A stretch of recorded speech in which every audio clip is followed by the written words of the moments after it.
3। नैना, वह लड़की जो सपनों में आती है। रात के सन्नाटे में जब नींद नहीं आती तो इंसान अपने सबसे गहरे जख्मों से रूबरू होता है, और आर्यन के लिए वह जख्म एक ही नाम का था, नैना। कल वह अस्पताल आ रही थी, कल, बस कुछ ही घंटों बाद। इस एक ख्याल ने उसकी रात की नींद को रेत की तरह बिखेर दिया था। वह करवटें बदलता रहा, तकिए को ठीक करता रहा, पानी पीता रहा, लेकिन आंखों के आगे से नैना का चेहरा नहीं हट रहा था।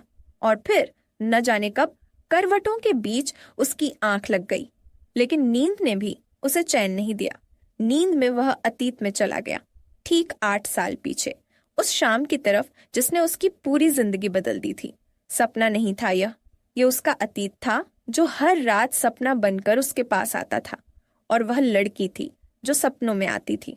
फ्लैशबैक, 8 साल पहले बारिश हो रही थी, जयपुर में सितंबर की पहली बारिश, जो गर्मी की थकी हुई धरती पर राहत बनकर गिरती है। मेडिकल कॉलेज का कैंटीन लगभग खाली था।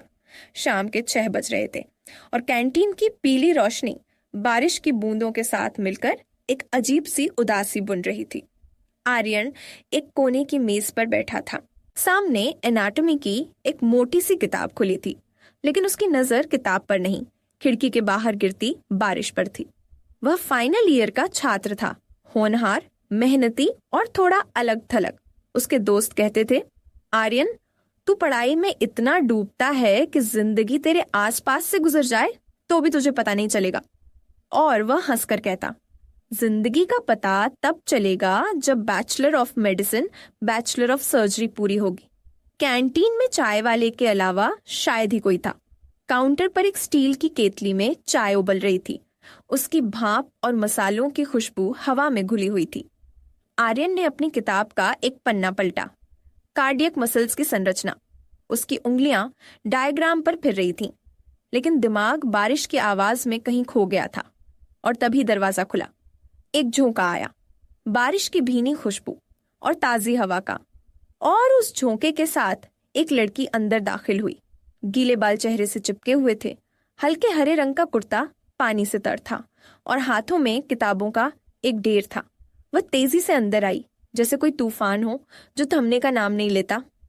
उसने एक नजर पूरे कैंटीन पर डाली, जैसे किसी को ढूंढ रही हो। आर्यन ने सिर उठाकर देखा, बस एक पल के लिए, लेकिन उस पल ने अपनी लंबाई बदल ली, जैसे समय रुक गया हो। वह लड़की बिल्कुल अलग थी, बेपरवाह, बेतरतीब और बेहद जिंदा दिल। उसकी आंखें हंस रही थीं, होंठों पर एक हल्की सी मुस्कान थी जो बारिश में भीगने की शिकायत नहीं, बल्कि उसका आनंद उठाने का सबूत थी। उसने काउंटर की तरफ कदम बढ़ाया, और तभी उसके हाथ से एक किताब फिसल गई। वह फर्श पर गिरी और उसके पन्ने बिखर गए। लड़की ने झटके से झुककर किताब उठानी चाहिए, लेकिन बाकी किताबें भी संतुलन खोने लगीं। आर्यन अपनी कुर्सी से उठा। उसने झुककर किताब उठाई। यह कोई मेडिकल किताब नहीं थी, ये एक कविता संग्रह था, लहरों की स्याही। कवर पर एक समंदर की तस्वीर थी, और नीचे लिखा था, नैना भटनागर। उसने किताब को पलटा। पहले पन्ने पर लिखा था, उन सबके लिए जो प्यार में डूबकर भी अकेले हैं, वह मेरी है। लड़की ने सामने खड़े होकर कहा। उसकी आवाज बारिश की बूंदों जैसी थी, नर्म, लेकिन एक अलग ही पैनापन लिए हुए। आर्यन ने सिर उठाया। इतने करीब से वह पहली बार उसे देख रहा था। बारिश की बूंदें उसकी पलकों पर अब भी ठहरी हुई थीं, और आंखें तो जैसे 2 गहरे कुएं थीं, जिनकी तह में कहीं रोशनी चमक रही थी। ये तुमने लिखी है? आर्यन ने किताब लौटाते हुए पूछा। उसकी आवाज में हैरानी थी। इतनी कम उम्र में एक पूरी किताब? हाँ, उसने किताब लेते हुए कहा। पसंद आई? अभी तो सिर्फ पहला पन्ना पड़ा है, लेकिन समर्पण अच्छा है। समर्पण? वह हंसी। उसे तो ज्यादातर लोग अनदेखा कर देते हैं। मैं डॉक्टर हूँ, मुझसे कुछ नहीं छूटता। छोटी छोटी चीजें देखने की आदत है। डॉक्टर? उसने उसे ऊपर से नीचे तक देखा। अभी तो छात्र लगते हो। बन रहा हूँ, फाइनल ईयर। अच्छा, तो बताइए डॉक्टर साहब, आपको लगता है दिल का असली काम क्या है, धड़कना या टूटना? यह सवाल आर्यन के लिए अप्रत्याशित था। कोई लड़की जो कविता की किताब लिखती है, मेडिकल छात्र से दिल का मतलब पूछ रही थी। उसने एक पल सोचा, फिर कहा, दिल का काम खून पंप करना है, धड़कना एक मैकेनिकल प्रोसेस है, और टूटना टूटना कोई मेडिकल टर्म नहीं है। वह मुस्कुराई, एक ऐसी मुस्कान जिसमें हार और जीत दोनों थे। तभी कहती हूँ कि डॉक्टर लोग दिल को समझ नहीं पाते। वहां सिर्फ मांस और खून नहीं है डॉक्टर साहब, वहां कुछ और भी है, शायद वही जो टूटता है। और तुम समझती हो? आर्यन ने हल्की चुनौती के साथ पूछा। मैं समझने की कोशिश करती हूँ। उसने अपनी किताबें सीने से चिपकाईं और जाने को मुड़ी, फिर अचानक पलटी। तुम्हारा नाम क्या है? आर्यन। आर्यन माथुर। ठीक है आर्यन माथुर, मैं नैना हूँ, और शायद फिर मिलेंगे अगर बारिश होती रही तो। और वह हंसती हुई कैंटीन से बाहर चली गई, बारिश में भीगती हुई, जैसे बारिश से उसे कोई शिकायत ही न हो। आर्यन वहीं खड़ा रहा, हाथ में अब भी उस किताब की हल्की नमी थी और नाक में बारिश की भीनी खुशबू। उस शाम उसने एनाटॉमी की किताब का एक पन्ना आगे नहीं बढ़ाया। यह पहली मुलाकात थी। इसके बाद तो जैसे बारिश और नैना दोनों उसकी जिंदगी का हिस्सा बन गए। वह लिटरेचर की छात्रा थी, जयपुर यूनिवर्सिटी में पीएचडी कर रही थी। उसकी दुनिया शब्दों की थी और आर्यन की दुनिया शरीर के अंदरूनी नक्शों की। लेकिन दोनों के बीच एक पुल था, जिज्ञासा।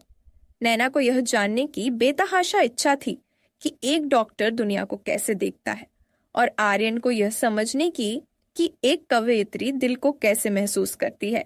वे दोबारा मिले, यूनिवर्सिटी के एक सेमिनार में, फिर एक किताब की दुकान में, फिर एक कॉफी शॉप में।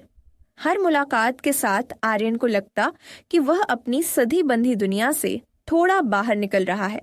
नैना अलग थी, वह बेतरतीब थी, लेकिन उसकी बेतरतीबी में एक लय थी।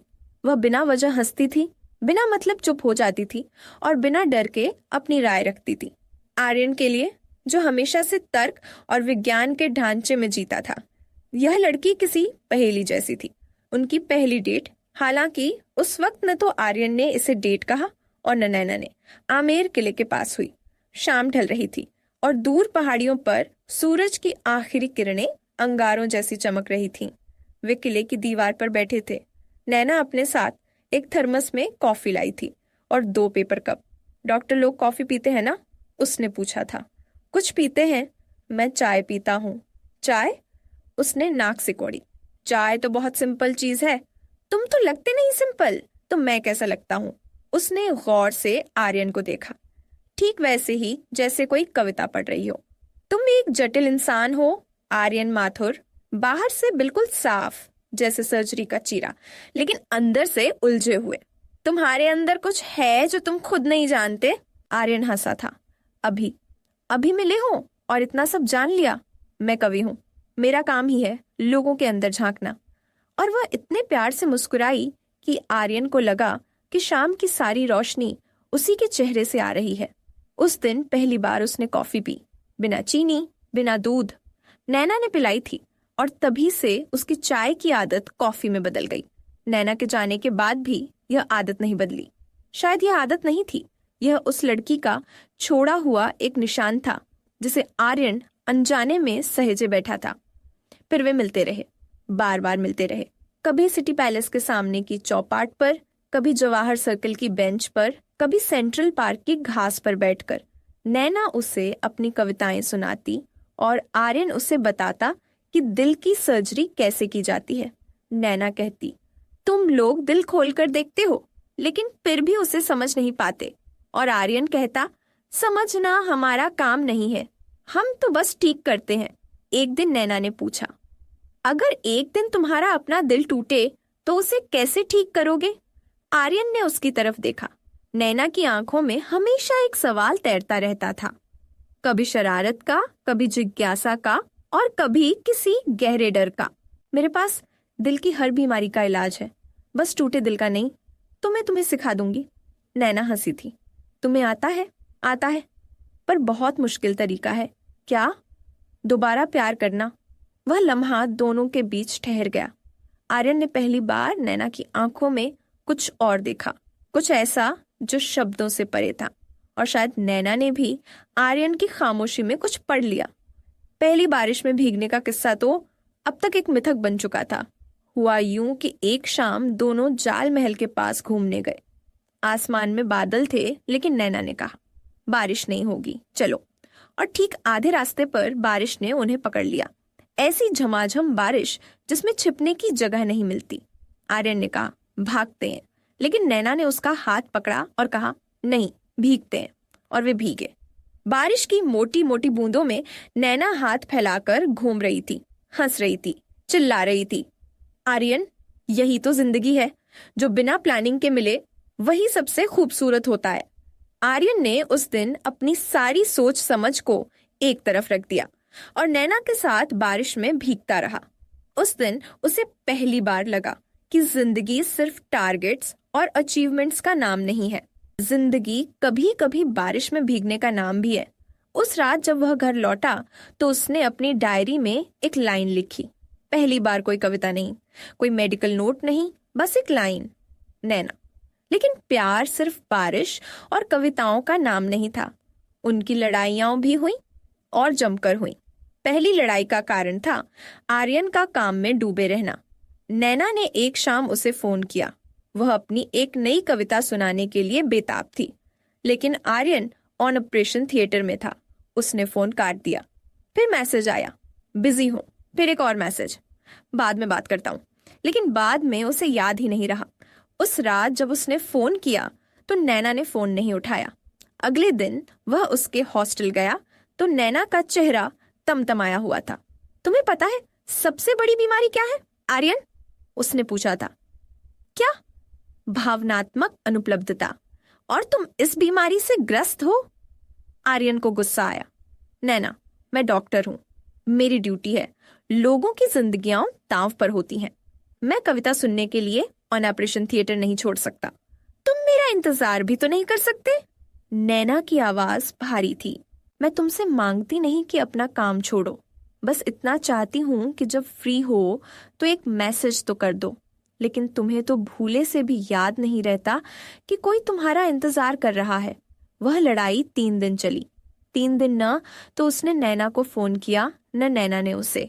तीसरे दिन आर्यन ने नैना के हॉस्टल के बाहर एक फूलों का गुलदस्ता भिजवाया और उसके साथ एक पर्ची, दिल की सबसे जटिल सर्जरी सीख रहा हूँ, तुम्हारी मदद चाहिए।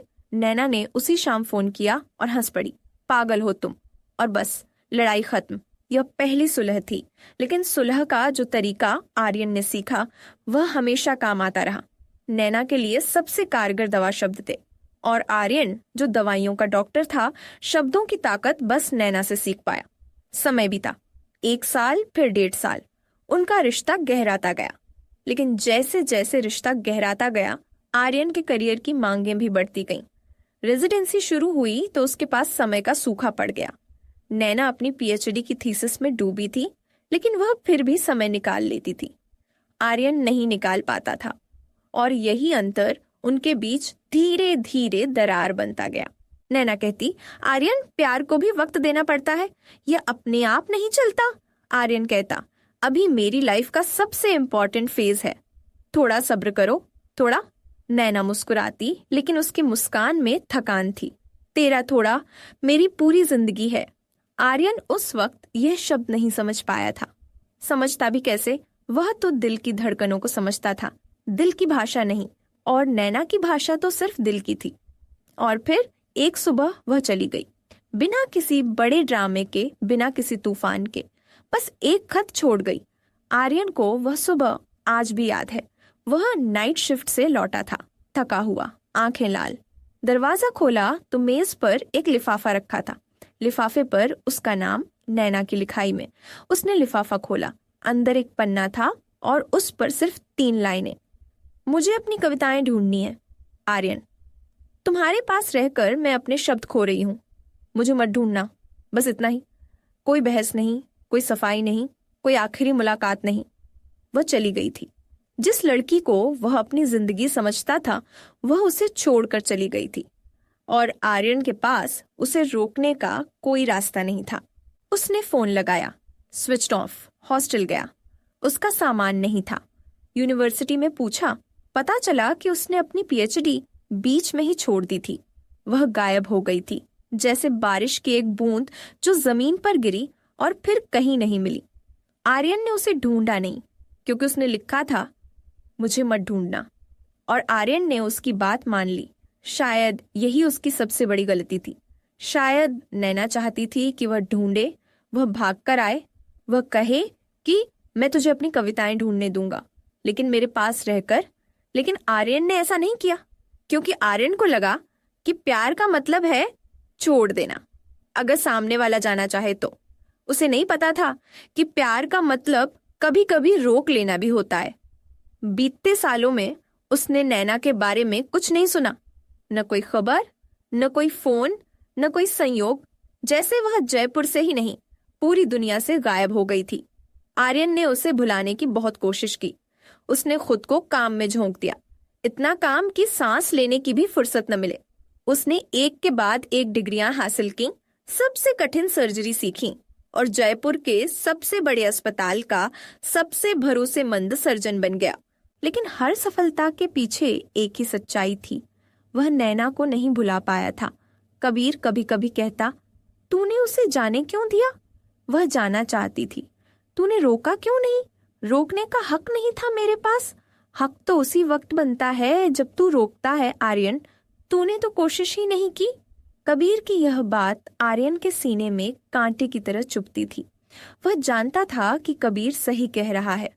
उसने कोशिश नहीं की थी, उसने नैना को जाने दिया था, अपने अहंकार में, अपनी व्यस्तता में, अपनी इस गलतफहमी में कि प्यार अपने आप लौट आता है। लेकिन प्यार लौट कर नहीं आया और 8 साल बीत गए। 8 साल, 90-96 महीने, 2920 दिन। हर दिन उसने गिना था, हर दिन उसने सोचा था कि आज खबर आएगी, लेकिन नहीं आई। और अब वह वापस आ गई थी, बिना किसी सूचना के, बिना किसी संदेश के। अचानक, जैसे बारिश की वह पहली शाम, दरवाजा खुला और वह अंदर आ गई। लेकिन इस बार सब कुछ अलग था। 8 साल का वक्त दोनों के बीच एक खाई की तरह था। आर्यन नहीं जानता था कि वह कैसी दिखती है अब। क्या वह बदल गई है? क्या उसके बालों की लटें अब भी वैसे ही लहराती हैं? क्या उसकी आंखों में अब भी वही शरारत है? और सबसे बड़ा सवाल, क्या वह अब भी वैसी ही है या 8 सालों ने उसे कोई और इंसान बना दिया है? और एक और सवाल जो सबसे गहरा था और जिसे पूछने की हिम्मत आर्यन खुद से भी नहीं कर पा रहा था, क्या वह अब भी उससे प्यार करता है या यह सिर्फ अतीत का बोझ है जिसे वह ढो रहा है? प्यार और आदत के बीच की लकीर अब धुंधली पड़ चुकी थी। आर्यन की आंख खुली, सपना टूटा। यह यूं कहें कि अतीत ने उसे वापस वर्तमान में फेंक दिया। बाहर सुबह की पहली किरणें खिड़की से झांक रही थीं, पंछी चहचहा रहे थे, दुनिया अपनी रफ्तार से चल रही थी। लेकिन आर्यन के लिए वक्त ठहर गया था। वह बिस्तर से उठा और खिड़की के पास गया। बाहर शहर जाग रहा था, वही जयपुर, गुलाबी शहर, जिसकी हर गली, हर दीवार, हर मोड़ पर नैना की यादें बिखरी पड़ी थीं। उसने गहरी सांस ली। आज का दिन उसकी जिंदगी का सबसे मुश्किल दिन होने वाला था। ऑपरेशन थिएटर में कितनी ही जटिल सर्जरीज की थी उसने, लेकिन आज की सर्जरी कुछ और थी। यह उसके अपने दिल की सर्जरी थी, जिसके लिए उसके पास कोई स्केलपेल नहीं थी। उसने सुबह की सारी रस्में पूरी की, दौड़ना, नहाना, कॉफी, लेकिन हर काम में उसके हाथ थोड़े ढीले थे। कॉफी बनाते वक्त पानी ज्यादा हो गया, कपड़े पहनते समय शर्ट के बटन गलत लग गए। वह खुद को संभालने की कोशिश कर रहा था, लेकिन उसकी सारी ट्रेनिंग, उसका सारा अनुशासन, उसकी सारी प्रैक्टिस, सब कुछ एक नाम के आगे बौनी पड़ रही थी। वह आईने के सामने खड़ा हुआ, चेहरे पर वही सफेद कोट, गले में स्टेथोस्कोप, जेब में पेन। बाहर से वह डॉ. आर्यन माथुर था, कार्डियोथोरेसिक सर्जन, लेकिन अंदर से वह वही आर्यन था जो 8 साल पहले कैंटीन की मेज पर बैठा एक किताब पढ़ रहा था। वह वही था, वह नहीं बदला था, नहीं बदल पाया था, क्योंकि उसे भुलाना उसके बस में नहीं था। उसने अपनी आंखों में देखा, वहां एक अनजाना डर था और उस डर के पीछे एक उम्मीद भी थी, एक पतली सी कांपती हुई उम्मीद। उसने घड़ी देखी, सुबह के 7:30 बज रहे थे। अस्पताल पहुंचने का वक्त हो गया था। उसने अपना बैग उठाया, फोन उठाया और दरवाजे की तरफ बढ़ा। दरवाजे पर पहुंचकर वह एक पल रुका। उसने पलटकर अपने घर को देखा, वही सूनापन, वही खामोशी, वही अकेलापन। शायद आज के बाद सब कुछ बदल जाए, शायद आज के बाद यह घर भी किसी की यादों का कैदी न रहे, या शायद आज के बाद यह घर और भी सूना हो जाए। उसने एक लंबी गहरी सांस ली और अपने आप से कहा, आज उससे मिलना है। शब्द हवा में गूंजे और फिर खो गए। अस्पताल पहुंचते पहुंचते आर्यन का दिल जोर जोर से धड़क रहा था। पार्किंग में कार रोकी तो उसने स्टीयरिंग व्हील पर माथा टिका लिया। शांत हो जा, उसने खुद से कहा। तू एक सर्जन है, तूने इससे भी मुश्किल हालात देखे हैं। लेकिन उसके अंदर का कोई कोना जानता था कि यह झूठ था। इससे मुश्किल हालात उसने कभी नहीं देखे थे। वह कार से उतरा और अस्पताल के मुख्य द्वार की तरफ बढ़ा। हर कदम भारी था, जैसे पैरों में सीसा बंधा हो। कॉरिडोर में नर्सें उसे देखकर मुस्कुराईं। उसने जवाब में सिर हिलाया। अंकित दौड़ता हुआ आया। सर, आज आपकी ओपीडी है क्या? आर्यन ने हाँ में सिर हिलाया और चलता रहा। वह अपने केबिन में पहुंचा और दरवाजा बंद कर लिया। खिड़की के पास जाकर खड़ा हो गया। बाहर शहर की भागम भाग थी, लेकिन उसका ध्यान तो अंदर की उथल पुथल पर था। उसे समझ नहीं आ रहा था कि उसे क्या महसूस हो रहा है। डर, बेचैनी, गुस्सा या उम्मीद। 8 साल तक उसने सोचा था कि अगर एक दिन नैना वापस आई तो वह उससे कहेगा, तुमने मेरे साथ बहुत गलत किया। लेकिन अब उसे लग रहा था कि शायद गलती उसकी भी थी। शायद पूरी की पूरी गलती उसी की थी। उसने अपनी डायरी निकाली, वही पुरानी डायरी जिसकी जिल्द घिस चुकी थी। उसने एक नया पन्ना खोला और लिखा, मैं समझता हूं अब प्यार का मतलब दर्द नहीं होता, लेकिन मैंने तो दर्द को ही प्यार समझ लिया था। उसके बिना जिंदगी अधूरी थी और उसके साथ जिंदगी मुमकिन नहीं थी। उसने पेन रख दिया। ये सच्चाई उसने 8 साल में पहली बार स्वीकार की थी। नैना के बिना वह अधूरा था, लेकिन नैना के साथ रहना भी उसके लिए संभव नहीं था, क्योंकि वह अपनी दुनिया से बाहर निकलकर नैना की दुनिया में पूरी तरह कभी शामिल नहीं हो पाया था। वह उसे समय नहीं दे पाया था, वह उसे शब्द नहीं दे पाया था, वह उसे प्यार का वह एहसास नहीं दे पाया था जिसकी नैना हकदार थी।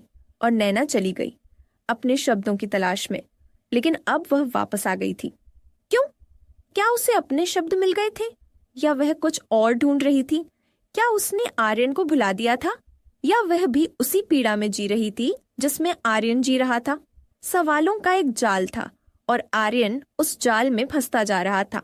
उसने घड़ी देखी। सुबह के 9 बज रहे थे। ओपीडी शुरू होने में आधा घंटा था। उसे नहीं पता था कि नैना कब आएगी, किससे मिलने आएगी और उससे सामना होगा भी या नहीं। लेकिन एक बात तय थी, आज का दिन उसकी पूरी जिंदगी बदलने वाला था। उसने अपनी उंगलियों को देखा। हल्की सी कंपकंपी अब भी थी, लेकिन इस बार उसने कंपकंपी को दबाया नहीं, उसे स्वीकार किया। यह डर था 8 साल बाद किसी को देखने का डर, और यह डर शायद इस बात का सबूत था कि वह अब भी उससे प्यार करता था, क्योंकि डर सिर्फ उसी चीज से लगता है जो सबसे कीमती हो। उसने अपनी सफेद कोट की कलर ठीक की, स्टेथोस्कोप को गले में सही किया और केबिन से बाहर निकल गया। कॉरिडोर में अब भीड़ होने लगी थी। मरीज, तीमारदार, नर्सें सब अपनी अपनी दुनिया में व्यस्त थे, लेकिन आर्यन की दुनिया एक ही धुरी पर घूम रही थी, नैना। वह ओपीडी की तरफ बढ़ा। हर कदम के साथ उसके दिल की धड़कन तेज हो रही थी। उसे नहीं पता था कि वह आज उससे मिल पाएगा या नहीं, लेकिन वह जानता था कि उसे तैयार रहना होगा, दिखने में तैयार और अंदर से भी तैयार। लेकिन अंदर की तैयारी एक भ्रम थी। इसकी कोई सर्जरी नहीं थी, इसका कोई इलाज नहीं था। आज उससे मिलना है, 8 साल बाद। मैं तैयार हूं। क्या मैं तैयार हूं? नहीं, लेकिन उसे देखना है, पता करना है वह खुश है, उसने मुझे भुला दिया, या वह भी उसी पीड़ा में जी रही है